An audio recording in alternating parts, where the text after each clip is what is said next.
I gave up a thriving career in Chicago to return to Springfield, solely because of a promise and for the woman I loved. 7 years later, my father-in-law's small construction company had transformed into an empire, and he, once on the brink of bankruptcy, had become a millionaire revered by the business community. But at the gala honoring him that night, amid the applause and dazzling lights, I realized something that perhaps everyone else knew except me. I had never been considered a member of the Langston family. I was merely a tool to help them build their wealth. But when they decided to cast me aside, they forgot one crucial thing: that the person who helped them rise could also bring their entire empire crashing down. Hello, my name is Braxton Cole. If you had asked me 10 years ago what my life would be like, I would have laughed and told you about million-dollar deals, sleepless nights analyzing markets, or handshakes with financial titans in Chicago. That was my world, a world of numbers, strategies, and grand dreams. But life, as I've come to realize, never quite follows the plan. And the story I'm about to tell isn't about what I achieved, but about what I sacrificed and what I learned when everything seemed to fall apart. I grew up in the suburbs of Chicago, in an ordinary middle-class family, not wealthy but comfortable. My father, a mechanic, always told me, "Braxton, a person's worth lies in what they create, not what they inherit." Those words etched themselves into my mind, becoming the guiding principle for every decision in my life. I studied hard, graduated with honors from the University of Chicago, and quickly carved out a place for myself in a top-tier investment firm. By the age of 25, I was a strategic advisor, orchestrating deals worth hundreds of millions of dollars. I loved my job, not just for the money, but for the sense of control, the thrill of taking a chaotic mess of numbers and turning it into a perfect plan. It was an art, my passion. Then I met Claire Langston. It was at a financial seminar in downtown Chicago where I was invited to speak. I was discussing sustainable investment trends when I caught her gaze in the crowd. Claire stood out from everyone else in the room. She wasn't frantically taking notes or trying to ask questions to get noticed. She just sat there, listening with a confident, subtle smile. After the seminar, she approached me, not to talk about markets or stocks, but to challenge a quote I'd used in my presentation. "Do you really believe success only comes from what you create?" she asked, her tone bold yet not arrogant. I was captivated from that very moment. Claire was the daughter of Harold Langston, a small-time construction business owner in Springfield, Illinois. She was intelligent, sharp, but had a gentleness that made me feel I could be completely open with her. We started dating, and I quickly realized she was different from the women I'd met in the financial world, those who were often overly pragmatic or ambitious. Claire had dreams, but she also had a warm heart, always speaking about her family with a mix of pride and concern. She told me about Langston Construction, her father's company, drowning in debt and teetering on the edge of bankruptcy. "My dad won't admit it, but he needs help," she once said, her eyes filled with unease. I didn't know then that those words would change my life 2 years later. We fell deeply in love. After 2 years of dating, I proposed to her in a small Chicago park under a blazing sunset. Claire cried, nodded, and hugged me tightly. Our wedding followed soon after, a simple but heartfelt ceremony in Springfield, her hometown. I still remember the moment Claire walked in wearing her white wedding dress, her eyes sparkling as if the world existed only for the two of us. At that moment, I thought I was the happiest man alive. But happiness, as I've learned, often comes with unforeseen costs. Right after the wedding, Claire told me about the dire state of Langston Construction. The company wasn't just struggling. It was being crushed by competitors and suffocated by debt. Harold Langston, her father, was a stubborn, prideful man with an inflated ego. He would never admit he needed help, but Claire knew that without intervention, her family would lose everything. "Can you help, Braxton?" she asked, her voice trembling. I looked into her eyes, saw the mix of desperation and hope, and knew I couldn't say no. So I made the biggest decision of my life. I gave up my 6-figure job, left Chicago, where I had built my reputation and career, and moved to Springfield, a small town I never imagined living in. My colleagues in Chicago were stunned. "You're insane, Braxton," a close friend said. "You're at the top of your game. You could be a director in 3 years." But I just smiled and replied, "Some things are more important than a career." I believed I could save Claire's family, and more importantly, I wanted to prove to her that I was willing to sacrifice for love. When I arrived in Springfield, reality hit harder than I expected. Langston Construction wasn't just struggling. It was a wreck. The financial records were a mess, contracts were being canceled left and right, and the employees were demoralized. Harold, my father-in-law, greeted me with a cold handshake and a scrutinizing look. "You think you can save this company?" he asked, his tone dripping with skepticism. I didn't respond, just nodded and got to work. The days that followed were a grueling marathon. I stayed up all night analyzing data, renegotiating contracts with suppliers, cutting unnecessary costs, and finding ways to attract new investors. I called old contacts in Chicago, asking them to connect me with potential partners, and even flew out to meet banks to secure loan extensions. Every day I worked from before dawn until midnight, just to keep Langston Construction alive for one more day. At first, Harold was reluctant about my presence. He frequently interrupted meetings, questioning every decision I made with an irritated tone. "This might be fast, but are you sure it'll work?" he'd ask, even after I'd just convinced a major investor to inject capital. I bit my tongue, not because I feared him, but because I knew Claire was watching. I wanted her to be proud, to see that I wasn't just some big city finance guy, but a husband willing to do anything for her family. 7 years passed in a blur. I was 34, my hair starting to gray, my eyes no longer as bright as they once were. But Langston Construction had transformed completely. From a company drowning in debt, it had become one of the leading businesses in the Midwest, specializing in civic infrastructure and clean energy. $1 million contracts poured in, and the Langston name echoed in business conferences with respect. Harold, once a small-time owner buried in debt, was now a millionaire admired by the Springfield community. He appeared in local magazines, was invited to speak at events, and always boasted about the empire he had built. But not once did he mention my name.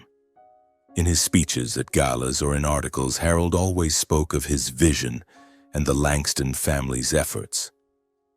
I stood behind him in crowded ballrooms, smiling and clapping like everyone else, but deep inside, I felt a growing void. I had sacrificed my youth, my career, my big dreams to save this company. I had worked myself to exhaustion, turned down lucrative offers from Chicago, all to ensure Claire and her family didn't lose everything. And in return, I received not a single word of thanks, not one acknowledgement. Claire saw the injustice. Some nights when I sat alone in my office, she would come in, place a hand on my shoulder, and say, "You're my hero, Braxton. My dad may not say it, but I know what you've done." Those words comforted me, but they couldn't fill the growing sense of loneliness. I began to wonder. I had given up so much, but was it worth it? I don't regret choosing Claire or her family, but standing in the office of Langston Construction, looking out at the quiet town of Springfield, I couldn't help but wonder, is this really where I belong? Have the sacrifices I made, the dreams I once cherished, faded into the silence of others? And then, when Evan Langston entered our lives, everything began to change. Not in the way I had hoped, but like a silent storm sweeping in, eroding the foundations I once believed were unshakable. Evan, Claire's younger brother, returned to the U.S. after 5 years studying business administration in England. I still remember the day he walked into Langston Construction's headquarters. Clad in a meticulously tailored navy suit, his hair slicked back, and a smile so confident it bordered on arrogance. Harold, my father-in-law, stood beside him, chest puffed with pride, introducing him to the entire office. "This is Evan, my son, the future of the Langston family, the one who will inherit this company." His voice boomed like thunder, and I, standing in the corner of the room, could only nod silently. suppressing the unease rising in my chest. I wasn't jealous of Evan. I had never sought to compete for anyone's spotlight. But the way Harold looked at his son as if he were the fulfillment of all his dreams made me feel like I was slowly becoming an outsider in the very house I had built. Evan was appointed vice president of operations just a few months after his return, a decision that sent ripples through the company. I wasn't surprised. Harold had always valued blood above all else, and Evan, with his prestigious degree from England, was his greatest pride. But what frustrated me was Evan's inexperience. He had never worked in the real world, never faced the pressure of million-dollar contracts or the long nights negotiating with investors. Yet Harold entrusted him with the company's biggest projects that had taken me years to secure through painstaking relationship building and proven success.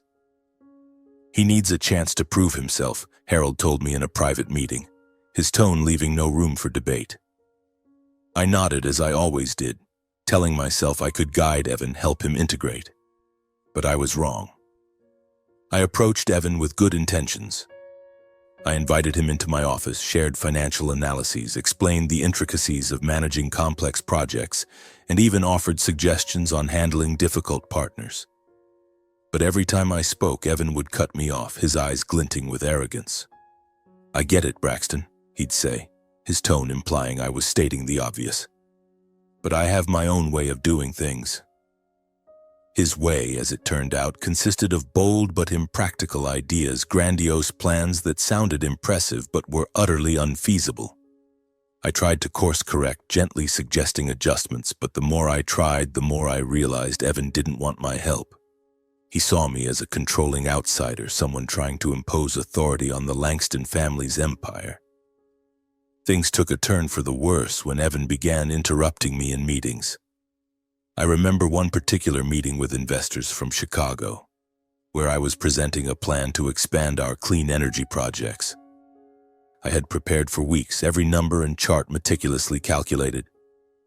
But in the middle of my presentation, Evan suddenly stood up, cutting me off with a confident smile. "I think we should focus more on commercial projects like shopping malls. The market's hot right now, isn't it?" The room fell silent, the investor's eyes shifting from me to him, then back to me, waiting for my response. I took a deep breath, forced a smile, and said, "That's an idea, Evan, but we need to consider the long-term risks." I kept my voice calm, but inside it felt like a slap to the face. After the meeting, an old investor pulled me aside and whispered, "You okay, Braxton? Who does that kid think he is?" The company's employees also began to sense the shift. Those who had once worked side by side with me, who had witnessed me toil to save Langston Construction from the brink of bankruptcy, were now reassigned elsewhere, or even let go under the vague pretext of restructuring. I caught their glances in the long hallways of the company headquarters, eyes filled with regret, unease, and a quiet resentment they didn't dare voice. They wouldn't speak out, wouldn't challenge Harold or Evan, but I knew they felt the injustice just as I did. Then came the gala honoring Harold at the Springfield Business Conference, the final straw that broke the camel's back. I stood backstage in the shadows of the crowded auditorium, watching him step onto the podium to accept the Entrepreneur of the Year award. Harold, dressed in a perfectly tailored suit, flashed a triumphant smile, holding the gleaming plaque high under the spotlight. The room erupted in applause, cheers crashing like waves. But as he began his speech, each word he spoke felt like a knife slicing into my heart. He talked about his vision, the Langston family legacy, and Evan, the future heir. Not a single sentence mentioned me, the man who had poured 7 years of sweat and tears into transforming Langston Construction from a crumbling wreck into an empire. I smiled and clapped along with the crowd, but inside I felt a chilling emptiness. In that moment, I realized I wasn't just an outsider in Harold's eyes. I was being systematically replaced. I didn't confront him. I didn't argue. That wasn't my way. Instead, I chose to stay silent and observe, like a chess player calculating the next move. I knew Harold and Evan would soon find a way to push me out of the company. not because I had done anything wrong, but because I didn't carry the Langston name. Rumors about Harold planning to hand the entire company to Evan were already circulating through the office, and every averted glance, every whisper behind my back confirmed it. I wasn't naive. I had seen the way Harold looked at Evan, the blind faith he placed in his inexperienced son, and I knew that if I didn't act, I would be crushed under their ambition. So I began building a contingency plan, not out of vengeance, but to protect myself. Every night after the office had emptied, I sat at my desk, meticulously collecting and backing up every critical piece of data from Langston Construction. Contracts, financial reports, audit records, everything was encrypted and stored in a private system only I could access. I reviewed every major transaction, saving receipts, digital signatures, and bank confirmations. I left no room for error. If the day came when Harold and Evan decided to eliminate me, they wouldn't be able to erase what I had done, or worse, frame me for their mistakes. Every file I saved, every number I verified was a brick in the wall I was building to shield myself from the storm that was coming.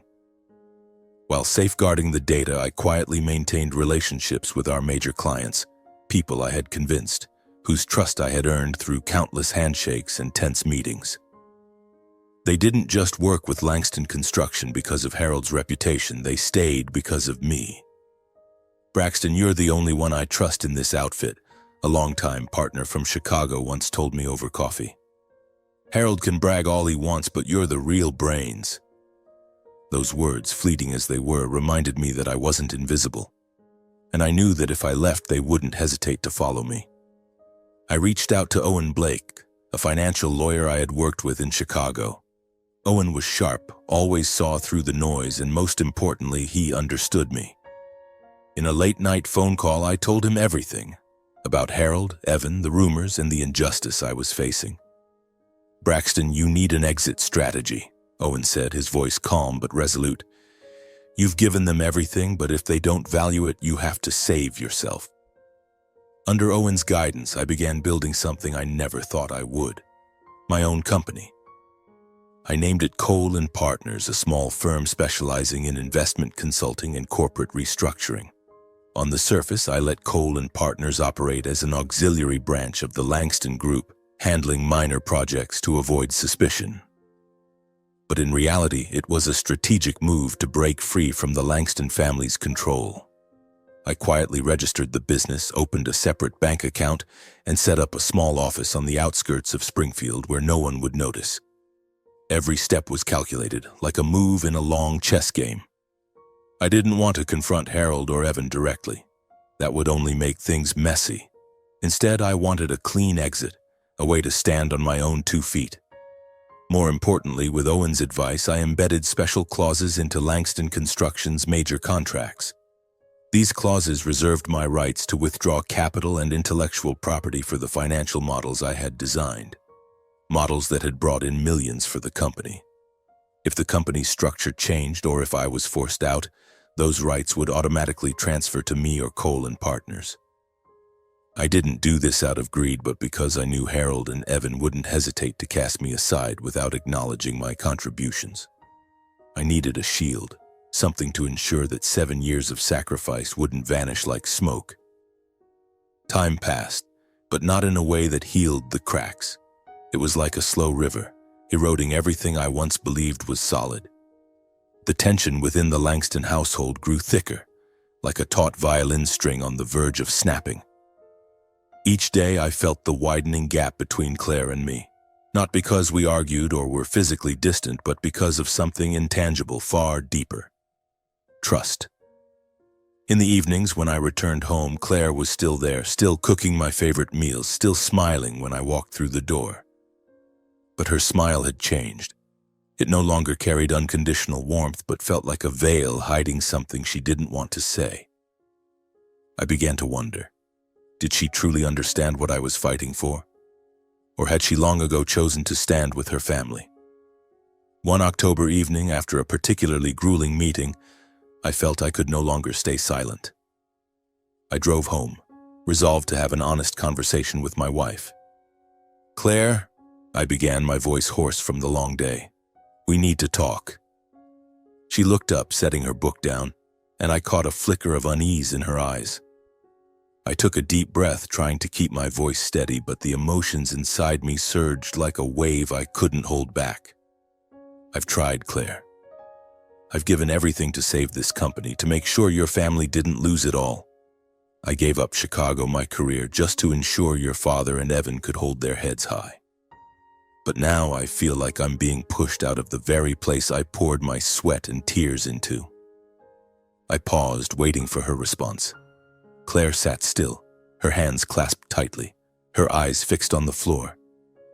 I pressed on, my voice trembling with the emotions I'd suppressed for too long. "Your father doesn't trust me anymore. He monitors my every move, questions every decision as if I'm some outsider. And Evan, he's not just inexperienced, he deliberately disrespects me, dismisses everything I've done. I can't keep working in an environment where trust has been lost, Claire. I just can't." I looked at her, hoping for a spark of empathy, a sign that she understood what I was going through. But Claire remained silent far too long, until I felt my heart tighten. When she finally looked up, her eyes were no longer those of the woman who once held me and called me her hero. They were cold, unfamiliar, as if I were staring at a stranger. "Braxton," she said, her voice flat, "my father is just doing what's right for the company. And Evan, he deserves a chance to prove himself. He's family, you understand, don't you?" Her words cut like a knife, sharp and precise, piercing straight through my heart. I froze, not out of anger, but from a deeper pain, the pain of betrayal. Claire, the woman I had sacrificed everything for, the one I thought would always stand by my side, was now choosing her family over me. I opened my mouth, wanting to say something, to ask if the 7 years I'd given meant anything to her. But the words stuck in my throat, unable to escape. Claire continued, her voice now tinged with a cold edge, as if she were trying to convince herself. "You're being too sensitive, Braxton. You're part of this family, but you need to learn to accept your role. Not everything revolves around you." Those words hit like a slap, not because they were cruel, but because they confirmed what I had long feared. In Claire's eyes, I was no longer the husband she once loved, but merely a piece in the larger puzzle of the Langston family. The conversation ended in heavy silence. Claire stood up and walked to the bedroom without another word. I sat there alone in the living room, listening to the ticking of the clock on the wall, each sound like a countdown to the time I had left in this world. I got up, walked to my study, and closed the door to shut out reality. I had hoped that she at least would understand me, would stand by me when the world turned its back. But now I realized I was truly alone. The months that followed were a series of long, isolating days. I still went to the Langston construction office every morning, working with the precision of a machine, but the atmosphere around me had shifted. Employees who once respected me now spoke in curt sentences, their eyes avoiding mine. In meetings, my voice was drowned out by Evan's boasts or Harold's approving nods. I had once been the one shaping strategies, turning chaotic numbers into opportunities, but now I was merely a faded name in the meeting minutes. I felt the isolation tightening around me like an invisible noose around my neck, but I didn't let myself crumble. Every night in my small office, I reviewed my contingency plan, ensuring that Cole and Partners, my encrypted files, and the relationships I quietly maintained were secure. I knew the worst was coming, and I had to be ready. On a gloomy Monday morning with a gray sky blanketing Springfield, I received an email from Harold. Just one line. "Meeting at 9 a.m., boardroom. Don't be late." The tone was cold, devoid of explanation. I stared at the email, feeling like a soldier summoned to the gallows. I put on my gray suit, adjusted my tie in front of the mirror, and looked at myself. My face remained calm, but my eyes betrayed the invisible scars of the past months. I knew today would be the day of reckoning. The boardroom on the 12th floor of Langston Construction felt as cold as a tomb. Harold sat at the head of the table, his black suit accentuating his stern face, his eyes sharp as knives. Evan sat beside him in his familiar navy suit, a smug half-smile flickering on his lips. Claire was there, sitting across from me, but she wouldn't meet my gaze. Her head was bowed, her hands clasped tightly on the table as if she were trying to escape what was about to happen. Two of Harold's trusted board members, Mr. Thompson and Mrs. Carter, sat silently, their eyes fixed on the papers before them. The air in the room was heavy, as if everyone knew what was coming, but no one wanted to be the first to speak. Harold didn't make me wait long. He stood up, cleared his throat, and spoke in a voice as cold as ice. "Braxton, as of today, you are no longer part of the Langston Group." His declaration hit like thunder, but I wasn't surprised. I had seen this day coming for a long time, in Harold's suspicious glances, in Evan's arrogance, in Claire's silence. He continued, his voice steady but authoritative. "We need a new direction, a new vision. You've done well, but this company needs Langston blood to move forward." His reasoning was vague, rehearsed, a hollow speech meant to mask the truth. I was no longer welcome because I wasn't a Langston. I looked straight into Harold's eyes, unblinking. I felt no anger, no shock, only a cold calm, as if I were standing outside my own body, observing from a distance. Evan sat there, trying to hide a triumphant smile, but I saw it glinting in the corner of his eye. Claire kept her head down, refusing to look up. I wanted her to meet my gaze, even just once, to know if she truly agreed with this decision. But she didn't. Her silence hurt more than any of Harold's words. I stood up, slowly adjusting my tie, and smiled. A faint smile, not out of joy, but because I knew I was ready. "Thank you for making it clear what you value more," I said, my voice deliberate, each word carefully carved. "Because soon you'll pay the price with exactly that." My words weren't loud or angry, but they were enough to make Harold pause. I saw him blink, a flicker of unease crossing his stern face. Evan frowned, as if unsure of what I meant. Claire at last looked up, but her eyes only briefly met mine before turning away. No one said another word. I walked out of the boardroom, feeling the weight of their stares on my back. The silence was suffocating, broken only by the sound of my shoes on the wooden floor. I didn't argue, didn't defend myself. I didn't need to. Everything I needed was in my contingency plan, the files, the relationships, Cole and partners. I had prepared for this day long ago, and now I just had to keep walking. At my desk, I gathered a few personal items: the watch my father gave me when I graduated college, the pen I used to sign Langston Construction's first major contracts, and the framed wedding photo of Claire and me. I looked at the picture, at her radiant smile from that day, and a sharp pain stabbed my chest. I carefully placed the frame in a box, making sure it didn't break, even though I knew what it represented had begun to crack long ago. Hazel, my longtime assistant, appeared at the office door, her eyes red. "Are you really leaving, Mr. Cole?" she asked, her voice trembling. I looked at her, gave a faint smile, and said, "Sometimes to build something stronger, you have to let it fall first." She nodded as if she understood, but I knew she was also afraid for her own future in this company. I left Langston Construction's headquarters at noon, the harsh sunlight glinting off the company sign, a sign I had designed the financial strategy to keep standing. I walked away without looking back, though it felt like an entire chapter of my life was being left behind. But I had no regrets. I had done everything I could, and now I needed to do what was right for myself. From behind the glass window on the 12th floor, Harold watched my figure disappear down the sidewalk.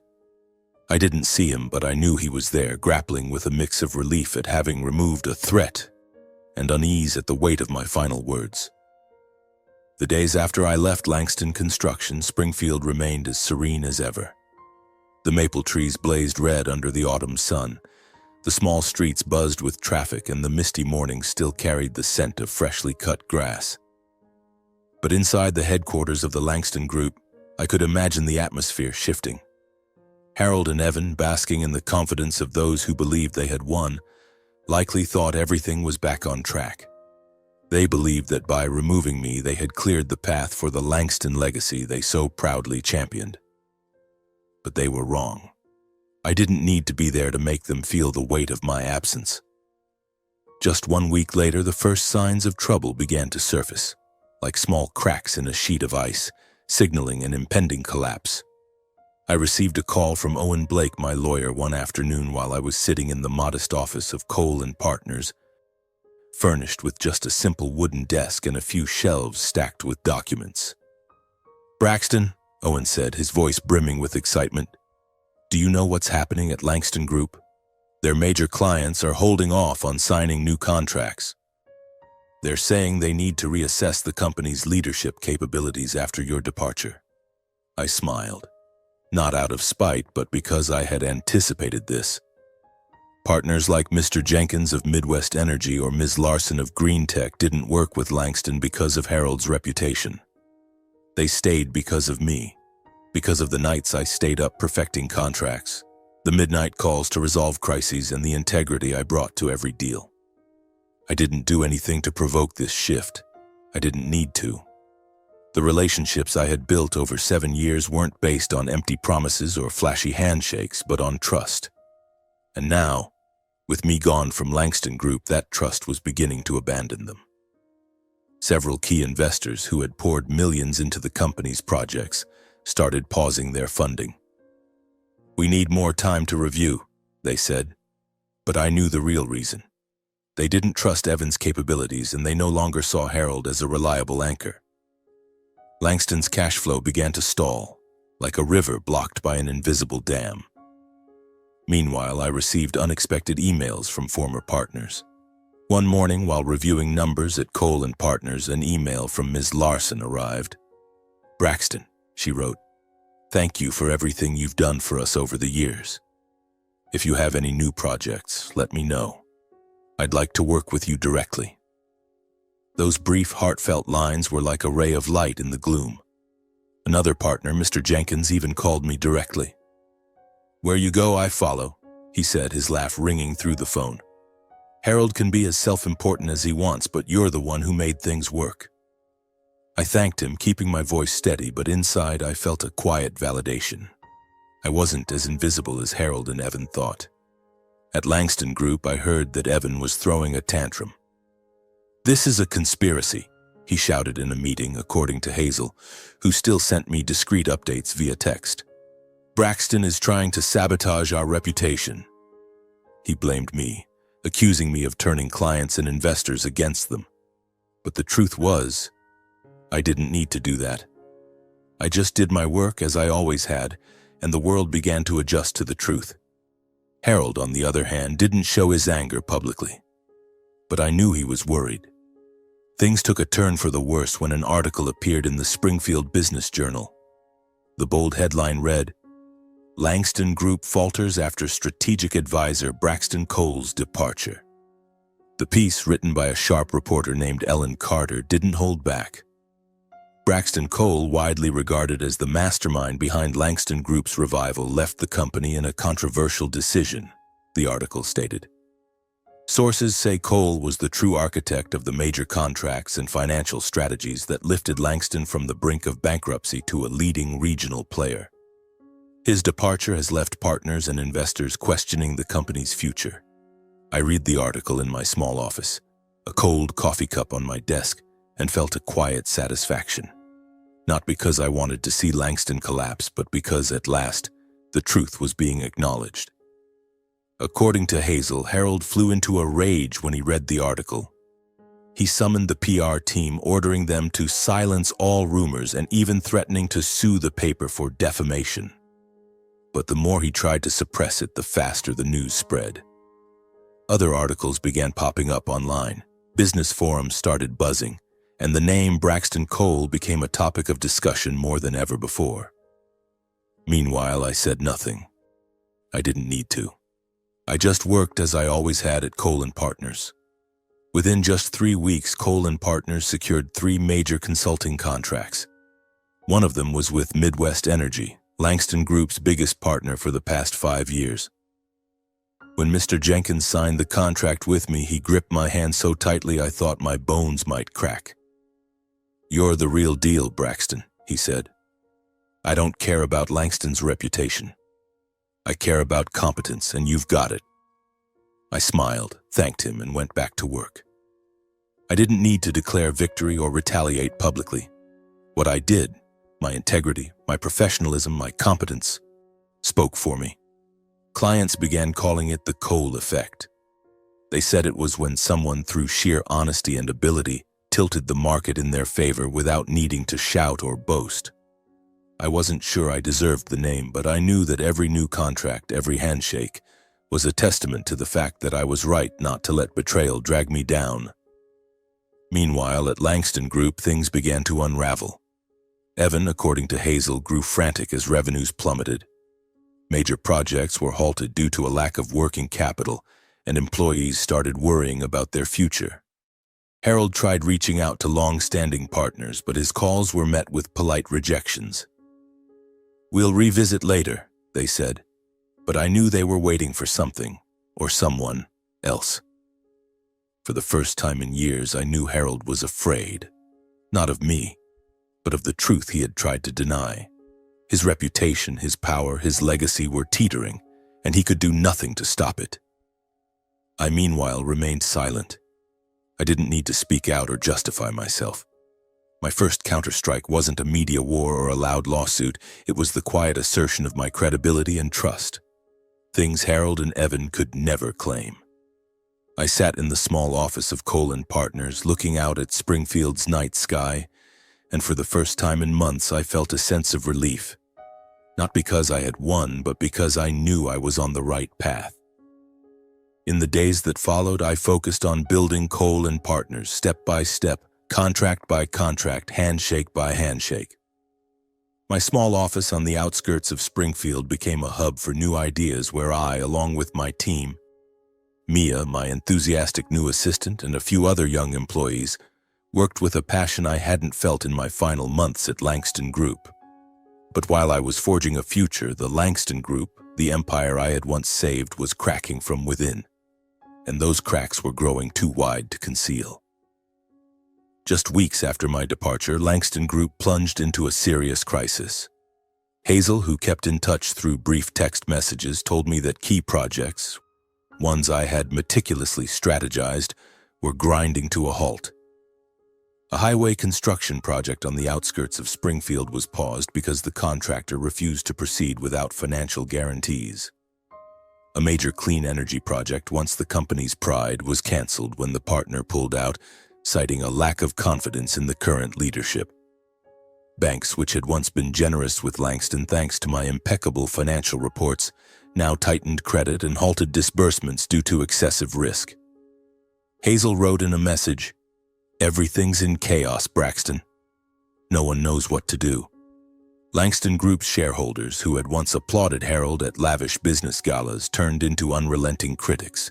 They held emergency meetings demanding that Harold and Evan provide solutions or step down.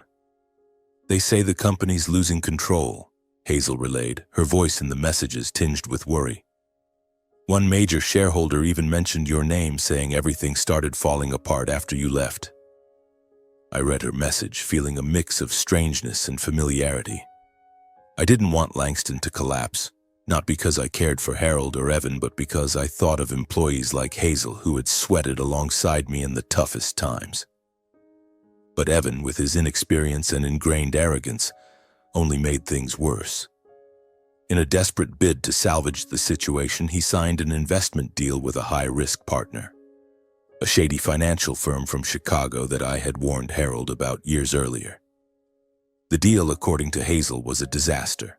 The company lost tens of millions when the partner failed to deliver, leaving Langston with a new pile of debt and no capital to recover. "Evan thought he was smarter than everyone," Hazel wrote. "Now the whole office is panicking." The financial press wasted no time reporting without mercy. An article in the Midwest Business Review ran the headline, "Langston Empire Teeters, the Cost of Greed and Stubbornness." The piece painted Harold as a greedy, short-sighted leader who squandered opportunity by ousting the company's most critical asset, me. Braxton Cole, the strategic advisor who lifted Langston from the brink of bankruptcy to regional dominance, is now building his own empire with Cole & Partners, the article stated. Meanwhile, Harold Langston and his son Evan appear to be steering the company into an inescapable crisis. I read those lines in my small office, the desk lamp casting light on my face, and felt a quiet satisfaction. Not because I wanted Harold humiliated, but because the truth was finally laid bare. Those who had once flattered Harold, inviting him to speak at business events, now turned their backs without hesitation. Conferences and dinners in Springfield stopped sending him invitations. Hazel recounted how Harold once tried to attend a local event but was politely turned away with the excuse that the guest list was full. The man who had once stood on a stage holding an Entrepreneur of the Year award was now the subject of whispered mockery. The Langston Empire, as the press called it, wasn't just faltering, it was crumbling, and all of Springfield was watching. Claire, I knew, was beginning to see her father's mistake. Hazel told me that Claire often appeared in the office with weary eyes, trying to mediate arguments between Harold and Evan, but to no avail. Once she confided to Hazel, "My father was wrong to let Braxton go. I don't know how to fix this." When Hazel relayed those words to me, my heart ached. I wanted to be angry with Claire, to blame her for not standing by me, but I couldn't.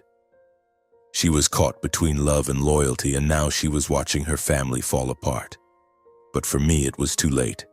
I couldn't go back, not after what had happened. Inside Langston Group, the atmosphere grew increasingly suffocating.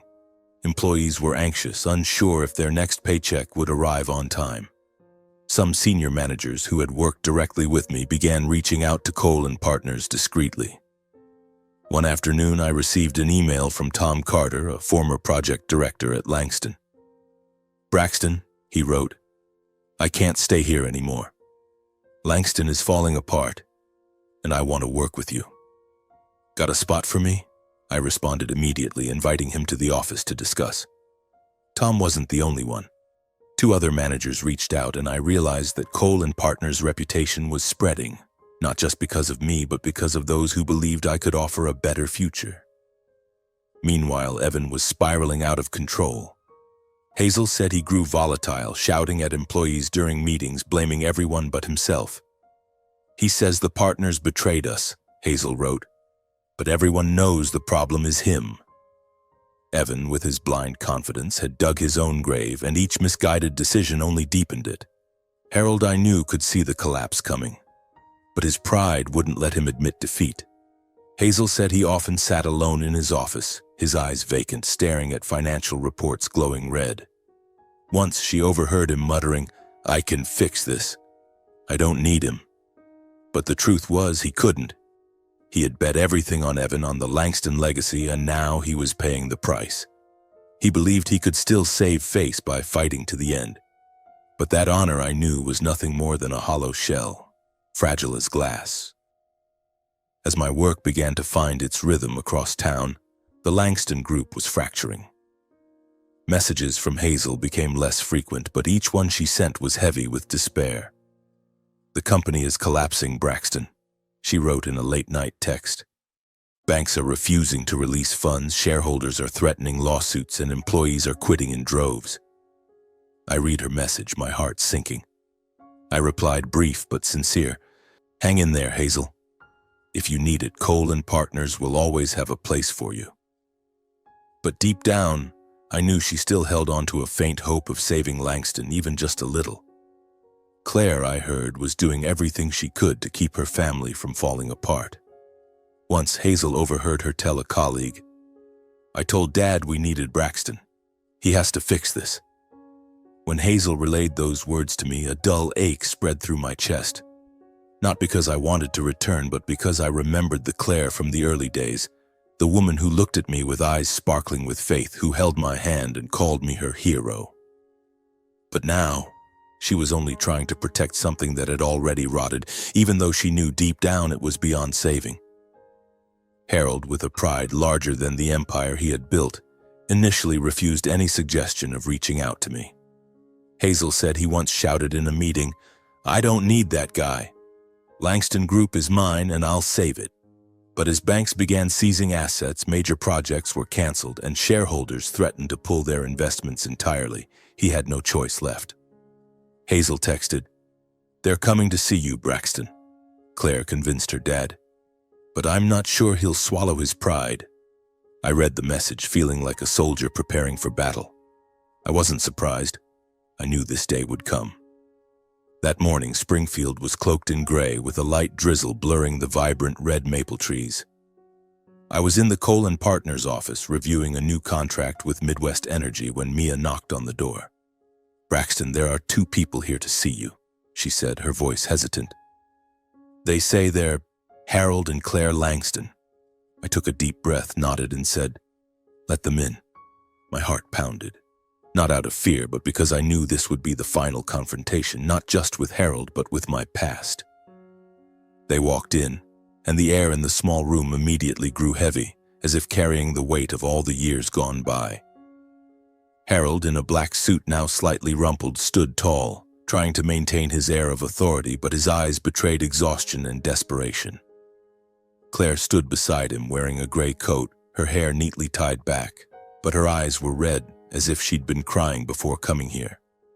I stood up, nodded in greeting, and invited them to sit at the small meeting table. "Harold, Claire," I said, my voice calm. "I didn't expect to see you here under these circumstances." Harold cleared his throat, but Claire spoke first. "Braxton," she said, her voice trembling but resolute, "we need your help. Langston Group is collapsing. My father. We were wrong to let you go. You're the only one who can save this company."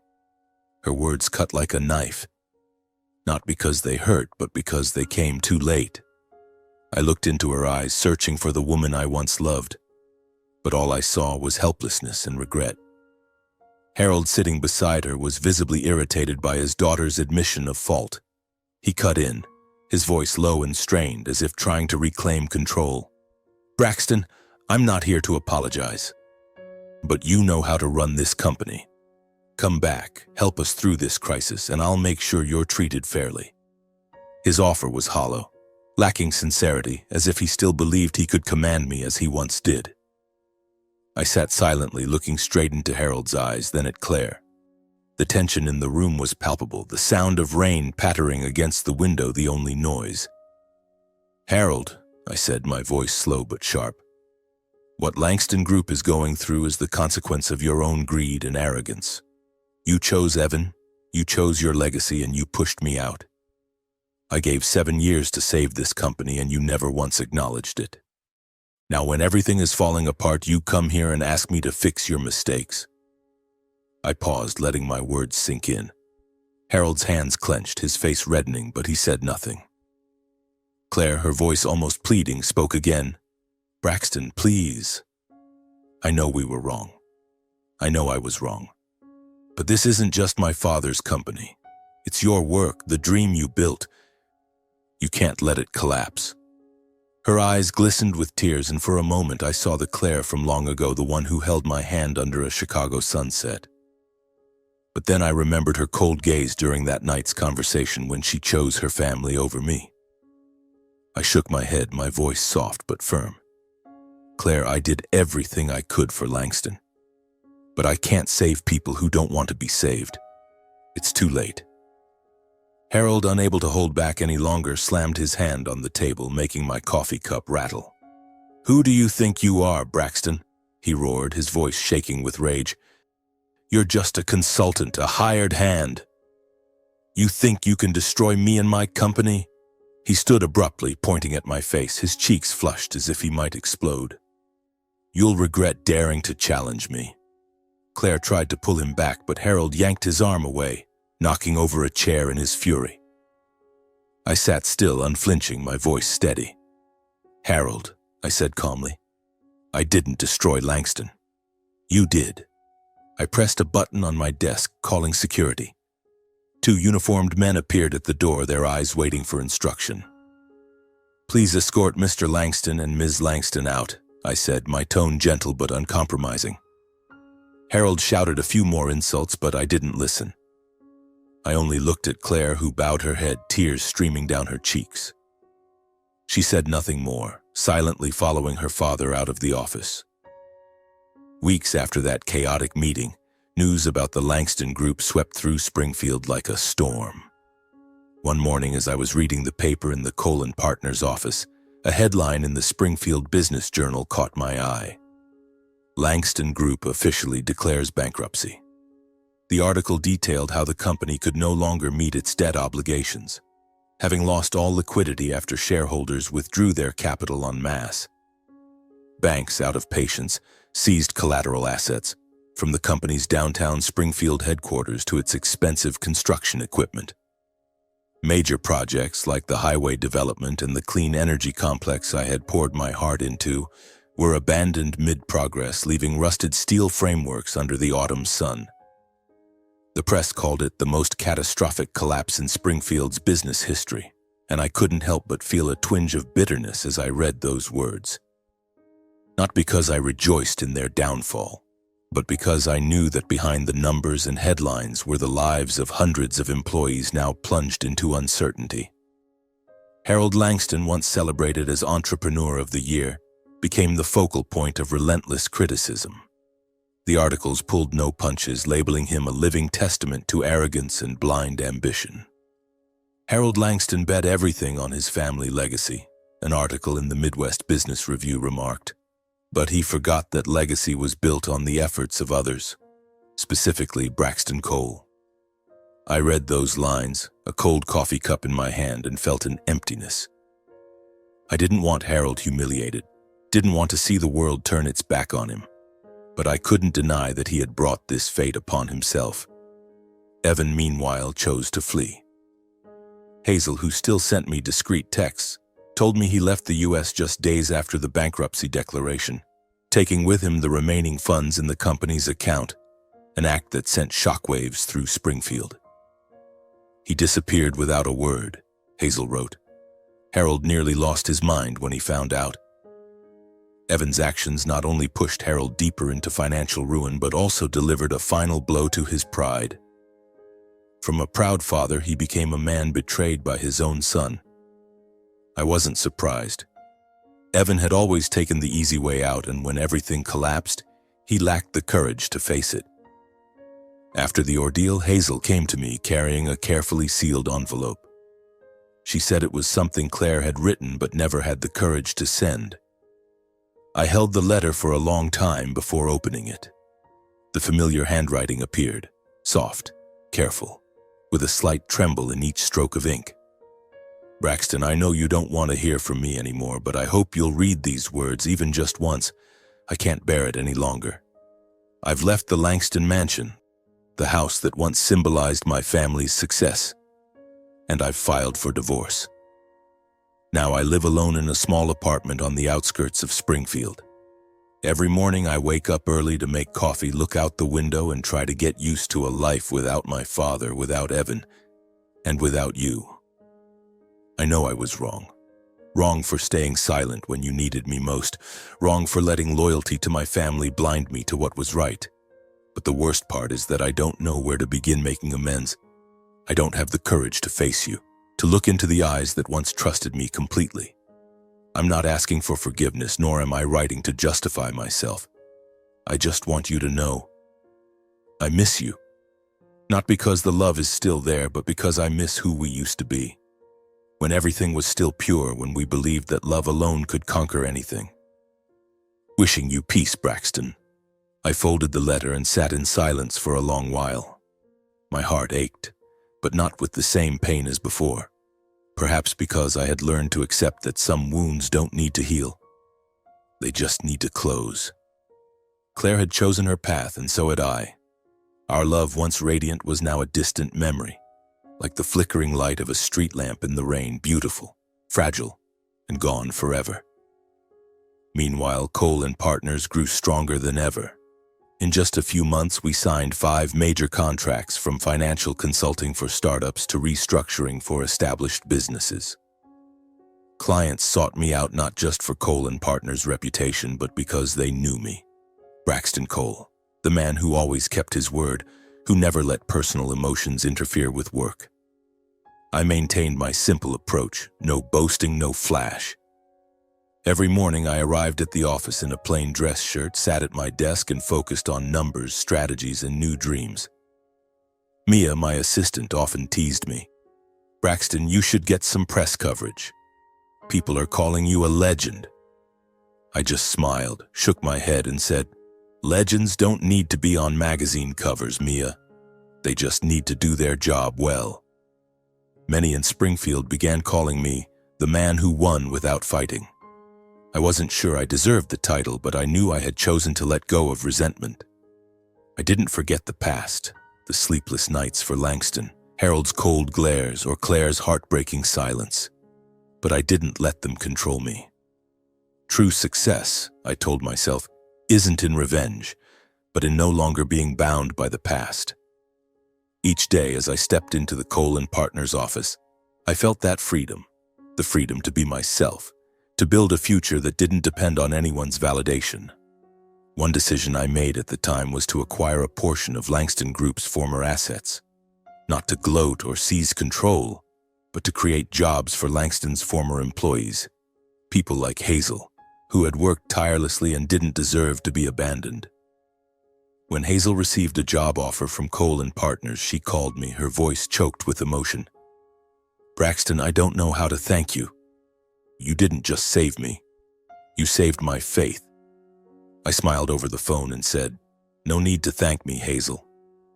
We're a team," and I truly felt that way. Cole & Partners wasn't just my company. It was my new family, a place where I could create value without suspicion or betrayal. As I look back, my story is not one of revenge or resounding triumph. It is a testament to the fact that justice doesn't require retaliation or loud proclamations. Time and truth, like silent allies, always find a way to reveal everything. I sacrificed a glittering career in Chicago, the reputation I had built, and even my love to help the Langston Group, to help Harold, Evan, and Claire escape the brink of bankruptcy. I poured my sweat, tears, and dreams into that company, only to watch their greed and arrogance destroy it all. But I didn't choose to respond with anger. I chose to walk away quietly and steadfastly to rebuild my life. Through that journey, I learned a profound lesson. A person's greatest strength lies not in power or wealth, but in their ability to remain calm and dignified in the face of adversity. There were moments, standing in the cold boardroom of Langston Group, hearing Harold declare my dismissal or seeing Claire's distant gaze, when I thought I might break. But I didn't. I stood firm, not because I was stronger than others, but because I believed my worth didn't depend on their recognition. I believed that in a world where people are quick to trample each other to get ahead, standing still and holding on to one's integrity is a greater strength than any other. I didn't seek revenge. I didn't need to. Harold, Evan, and even Claire each fell under the weight of the consequences they had brought upon themselves. Harold lost the empire he once proudly called his legacy. Evan, in his cowardice, fled the U.S., taking what little money remained and leaving his father in solitude. Claire, though she chose to live independently, carried a regret I knew she would never voice. They didn't need me to punish them. Life did that fairly and unyieldingly. I once thought silence was a sign of weakness, that I had to speak out to fight to prove I was right. But through my years in Springfield, I realized silence is not weakness. It is the mark of someone strong enough to no longer need to prove anything. When I walked out of that boardroom the day I was fired, when I refused Harold and Claire's pleas, when I built Cole & Partners from nothing, I didn't need to shout for the world to hear me. The contracts I signed, the handshakes I received, and the gratitude from clients spoke for me. The deepest lesson I drew from all of this is, justice doesn't come from anger, but from steadfastness and integrity. Life will always test us with loss and betrayal. There will be days when it feels like the world has turned its back on you, when all your efforts seem forgotten. But only those who keep their hearts pure, who refuse to let resentment or bitterness take control, can walk through without being consumed by darkness. I lost much, my career, my love, and a part of myself. But I didn't let those losses define me. I chose to stand up, not to retaliate, but to live true to who I am. When fame, wealth, and power fade, the only thing left is character. Harold once had it all, an empire, a family, a celebrated reputation,